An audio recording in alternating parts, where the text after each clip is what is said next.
Shalom saudara yang dikasihi Tuhan, selamat pagi, senang dan bahagia rasanya karena masih bisa menyapa saudara di pagi yang indah ini.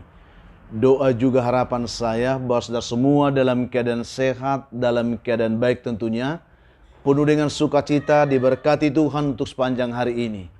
Puji Tuhan saudara, pagi ini kita masih diberi anugerah hari baru oleh Tuhan. Tentu dengan berkat-berkat Tuhan yang baru yang bisa kita nikmati di sepanjang hari ini saudara. Namun sebelumnya marilah kita berdoa, memohon pimpinan Tuhan menyertai juga memberkati kita di sepanjang hari ini. Mari kita berdoa saudara.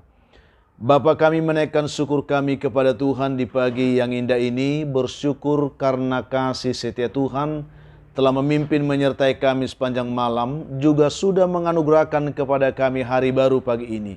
Berkati dan pimpinlah kami oleh Roh Kudus-Mu Tuhan, sehingga kami boleh berjalan dalam kemenangan Kristus di sepanjang hari ini. Dalam nama Tuhan Yesus kami berdoa. Amin. Saudara yang dikasihi Tuhan, firman Tuhan yang menjadi dasar renungan kita pada pagi hari ini, saya kembali membaca satu ayat dari bagian firman Tuhan yang terambil dari kitab Injil Yohanes pasal yang ke-14 ayat yang ke-27 saudara. Demikian bunyi firman Tuhan bagi kita pagi hari ini. Saya akan bacakan. Damai sejahtera ku tinggalkan bagimu, damai sejahtera ku berikan kepadamu, dan apa yang kuberikan tidak seperti yang diberikan oleh dunia kepadamu. Janganlah gelisah dan gentar hatimu. Demikian jauh pembacaan firman Tuhan bagi kita pagi ini saudara. Topik renungan kita pagi ini adalah damai walau di tengah badai. Ini yang ingin kita angkat pada pagi hari ini. Saudara yang dikasihi oleh Tuhan Yesus Kristus, situasi sulit yang sedang kita hadapi saat ini tentu telah membuat ada begitu banyak orang di dunia ini sedang mengalami kegoncangan kehidupan saudara.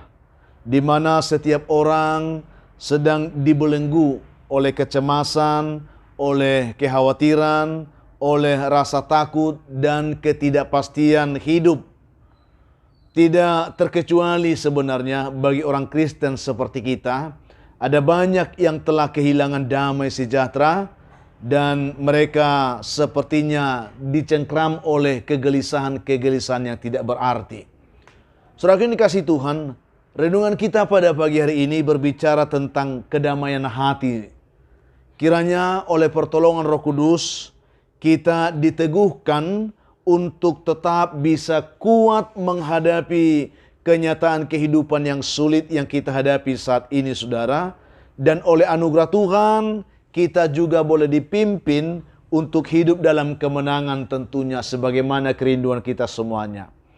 Saudara yang dikasihi Tuhan, dikisahkan saudara, ada seorang raja yang hatinya sering mengalami kegelisahan karena sedang mengalami pergumulan yang berat dalam kehidupannya.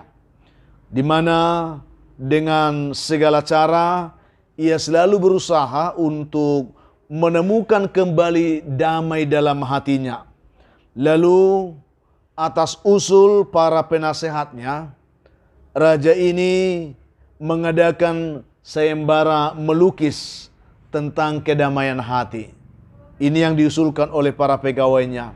Dan raja memberikan sayembara kepada semua rakyatnya yang mampu melukiskan kedamaian itu, dia akan diberi hadiah yang sangat besar. Itu yang dibuat oleh raja karena begitu rindunya hatinya untuk bisa meraih kembali kedamaian itu. Setelah sayembara itu diumumkan, ternyata memang banyak orang yang tertarik untuk ikut dalam perlombaan tersebut. Dan masing-masing mereka berusaha melukiskan sesuatu dengan ide dan keahlian masing-masing mereka demi untuk memenangkan perlombaan yang diinginkan oleh raja tersebut. Lalu saudara, setelah waktu yang ditentukan oleh raja itu usai, raja pun datang ke tempat perlombaan itu untuk menyaksikan dan melihat semua lukisan para seniman yang luar biasa indahnya pada saat itu semuanya. Ternyata saudara, dari semua lukisan para seniman itu, ternyata semua lukisan tersebut memang indah. Tetapi hanya ada 2 lukisan yang paling menarik di hati raja, dan ini dipisahkan dari semuanya. Ya, dari kedua lukisan itu raja ingin memilih ya yang dapat menggambarkan kedamaian hatinya. Ada 2 lukisan yang sudah diasingkan, dan 2 ini dipilih untuk ditetapkan sebagai pemenang oleh raja. Di mana saudara, lukisan pertama, di sana tergambar ada sebuah danau yang tenang. Ya, karena ketenangan danau itu, maka permukaan danau itu pun kelihatan sangat bening seperti cermin, ya, yang memantulkan kedamaian hati bagi setiap orang yang melihatnya. Tidak hanya raja sebenarnya, ya, ada begitu banyak orang yang berkumpul di tempat itu. Mereka juga berpendapat bahwa lukisan itulah yang dapat menggambarkan kedamaian hati. Dan semua orang mengagumi lukisan itu.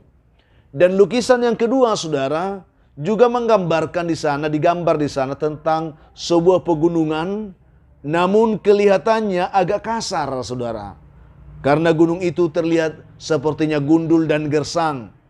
Lalu di atas gunung tersebut, langit sedang gelap sambil berwarna merah, menunjukkan bahwa badai baru turun di atas gunung tersebut. Lalu di pinggir pegunungan itu ada air terjun yang deras. Itu yang digambarkan di sana. Dan sekilas kelihatan lukisan itu sama sekali tidak dapat menggambarkan kedamaian. Sekilas, saudara. Tetapi setelah raja itu memperhatikan, ternyata, saudara, ada sesuatu yang menarik di lukisan itu, di mana di balik air terjun itu ada semak-semak yang tumbuh di antara celah-celah bukit batu tersebut. Dan di tengah-tengah semak-semak itu kelihatan ada seekor burung yang sedang mengerami telurnya dalam sarangnya di pinggir air terjun yang ribut itu, di tebing di mana semak-semak tumbuh di sana di antara celah-celah batu. Disitulah burung ini mengerami telurnya. Dan kelihatan sebuah kehidupan yang baru, ya, lewat telur yang baru menetas itu. Memang sungguh amat indah dan damai kelihatannya kalau kita melihat kepada burung itu. Tetapi ketika kita melihat kepada sekeliling daripada lukisan itu, sungguh memang tidak menggambarkan kedamaian. Tetapi burung yang sedang tertidur mengerami telurnya itu, dia bisa tenang, dia mengalami kedamaian di sana. Lalu setelah raja memeriksa kedua lukisan tersebut, orang semua penasaran dan bertanya dalam hatinya, lukisan manakah yang akan dipilih oleh raja itu dari kedua lukisan tersebut. Ternyata, saudara, setelah raja memperhatikan dengan seksama kedua lukisan itu, raja akhirnya memilih dan dia menetapkan bahwa lukisan yang kedua tadilah yang menjadi pemenangnya. Itu. Lalu semua orang yang melihat keputusan raja itu, saudara, mereka bertanya, ada apa? Mengapa harus lukisan nomor 2 itu yang dipilih oleh raja menjadi pemenang? Semua orang mulai bertanya-tanya, saudara. Lalu untuk menjawab pertanyaan dari orang-orang yang berkumpul di situ, raja pun menjawab pertanyaan mereka itu dengan berkata kepada mereka, coba saudara perhatikan burung yang ada dalam lukisan ini, katanya. Ini sungguh-sungguh menggambarkan kedamaian, menggambarkan tanggung jawab dan kehidupan yang baru, dia katakan. Mengapa saya katakan seperti itu? Coba saudara perhatikan sekelilingnya, dia katakan. Yang sungguh tidak begitu baik dan pastinya tidak mendukung. Tetapi induk burung ini dapat memenuhi semua tanggung jawabnya, di mana dia tetap dapat mengerami telurnya sampai menetas tanpa terpengaruh dengan keributan air terjun dan tanpa terpengaruh dengan gersangnya dan gundulnya pegunungan itu, tanpa terpengaruh dengan terjalnya bukit di mana sarangnya itu berada. Itu yang dikatakan oleh raja tersebut, saudaraku. Lalu apa yang dikatakan, saudara? Raja mengatakan kepada semua rakyatnya, dia katakan, ternyata rakyatku, dia katakan, kedamaian itu bukanlah berarti Kita harus tinggal di tempat yang tidak ada keributan, di tempat yang tidak ada kesulitan, atau di tempat yang tanpa pergumulan dan penderitaan, dia katakan. Bukan ternyata, dia katakan. Karena kedamaian itu, saudara, itu ternyata adalah suasana hati, suasana pikiran yang selalu tenang dan damai. Ya, sekalipun kita di tengah-tengah badai keributan yang dahsyat, namun hati kita, ya, tidak terpengaruh karena situasi dari luar. Hati kita tetap damai. Kita tidak dipengaruhi oleh kondisi luar karena kondisi hati kita di dalam tetap terjaga damai, tenang dan tentram. Itulah yang dikatakan oleh Raja.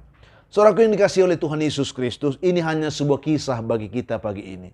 Sesungguhnya saudara, kedamaian itu adalah kemampuan untuk menjaga keseimbangan serta di mana kita bisa mampu bijak dalam segala situasi dan kita tetap mampu melakukan tanggung jawab kita dengan baik tanpa harus dipengaruhi oleh situasi apapun yang ada yang menerpa kehidupan di sekeliling kita. Akhirnya, saudaraku yang kasih Tuhan, ketika Raja menjelaskan semua itu, semua orang yang mendengar penjelasan Raja tersebut, mereka tertegun, mereka kagum, mereka takjub, mereka mengerti dan dapat menerima keputusan Raja itu. Saudaraku yang dikasihi oleh Tuhan Yesus Kristus, mampu mengalami kedamaian walau di tengah keributan, di tengah badai dan pergumulan yang berat, memang tidaklah sesuatu perkara yang gampang, saudara. Karena biasanya kita cenderung larut dalam situasi yang terjadi dalam kehidupan kita. Bahkan keadaan kita mungkin akan semakin kacau, akan semakin berantakan. Apalagi jika hati dan pikiran kita tidak bisa tenang. Kita pasti akan lebih mudah terhasut serta menerima isu-isu yang tidak baik. Sehingga kehidupan kita pun akan semakin terombang-ambing. Itu yang sering terjadi dalam kehidupan kita. Oleh karena itu saudaraku, biarlah dalam kesempatan ini saya ingin menyampaikan kepada kita untuk mengalami kedamaian dan kebahagiaan kehidupan itu, ya, kita bisa meraihnya itu jika kita mau selalu menjaga hati kita, jika kita mau selalu menjaga pikiran kita supaya hati dan pikiran kita tetap tenang, dan itulah yang mendatangkan damai dalam kehidupan kita. Sehingga saudaraku, kedamaian hati itu menjadi bagian kita yang tetap tinggal dalam hidup kita untuk selama-lamanya, menyertai kita, menuntun dan memberkati kehidupan kita. Untuk itulah firman Tuhan berkata kepada kita, sebab itu kalau kita baca dalam Roma 5 ayat 1, kita yang dibenarkan oleh iman, kita hidup dalam damai sejahtera dengan Allah oleh karena Tuhan kita Yesus Kristus. Mari saudaraku, tidak ada kedamaian di luar Tuhan. Buka hatimu, buka pikiranmu, buka hidupmu untuk Tuhan. Sehingga dengan pertolongan Tuhan oleh Roh Kudus menanamkan damai di dalam hidup kita. Sehingga sekalipun kita menghadapi situasi kehidupan yang sulit, kondisi hati, kondisi pikiran kita tetap terjaga. Sehingga oleh Roh Kudus kita akan dimampukan untuk bisa tenang. Dan kita dimampukan untuk bisa selalu mengalami sukacita dan damai sejahtera dari Tuhan. Saya tidak tahu kondisi hidup saudara hari ini. Tetapi dengan kebenaran ini saya ingin mengajak saudara, mari tenangkan hatimu, tenangkan pikiranmu, biarkan Tuhan memimpin hidupmu, maka engkau akan bisa hidup dalam damai sejahtera dari Tuhan. Tuhan memberkati kita dengan renungan pagi ini. Mari kita berdoa. Bapa, kami menaikkan syukur kami untuk anugerah kasih dan setia Tuhan yang menyapa kami lewat firman yang sudah kami renungkan. Tuhan mau supaya kami tetap dapat mengalami damai sejahtera. Sekalipun terkadang kami hidup di tengah-tengah badai kehidupan yang sulit kami pahami. Tetapi dengan pertolongan Roh Kudus, kami bisa dikuatkan ketika hati dan pikiran kami tenang. Dan kami akan mengalami damai dari Tuhan. Berkatilah umat-Mu dimanapun dalam kondisi kehidupan apapun yang mereka alami pagi ini. Yang lemah Tuhan kuatkan. Yang putus asa beri harapan. Yang jatuh Tuhan angkat mereka. Yang berduka dihiburkan Tuhan. Yang berbeban berat Tuhan berikan mereka kelegaan. Dan oleh pertolongan Roh Kudus mereka semua mengalami sukacita pagi ini. Hamba doakan umat Tuhan yang bergumul karena sakit penyakit. Tuhan yang baik, ulurkan tangan-Mu, jamah mereka, pulihkan keadaan mereka, sembuhkanlah mereka dalam nama Tuhan Yesus. Yang bergumul mendapatkan pekerjaan hari ini, biarlah itu memenuhkan sukacita dan damai atas hidup mereka, karena Tuhan menjawab pergumulan mereka. Yang mengharapkan jodoh diberkati Tuhan, yang mengharapkan keturunan tetap Tuhan berperkara, berkati buah kandungan mereka, penuhkan sukacita mereka dalam Tuhan. Anak-anak kami dalam pergumulan pendidikan, tetap Tuhan berikan mereka semangat belajar yang baik. Yang berulang tahun hari ini, penuhkanlah sukacita mereka, ajar supaya mereka tetap bersyukur, karena itu anugerah Tuhan atas hidup mereka. Masih banyak umat Tuhan pagi ini yang mendengarkan renungan ini. Ada yang tergoncang hidupnya oleh karena beban hidup yang sulit, yang berat. Ada yang sedang terbelenggu oleh pergumulan hidup yang sulit mereka pahami, bahkan oleh kuasa setan dan kuasa gelap. Ketika mereka mendengarkan renungan juga doa ini, izinkan hamba berdoa dalam nama Tuhan Yesus. Jamah mereka, tolong mereka, lepaskan, bebaskan, penuhkan sukacita mereka dan berkati mereka pagi ini dalam nama Tuhan Yesus. Amin.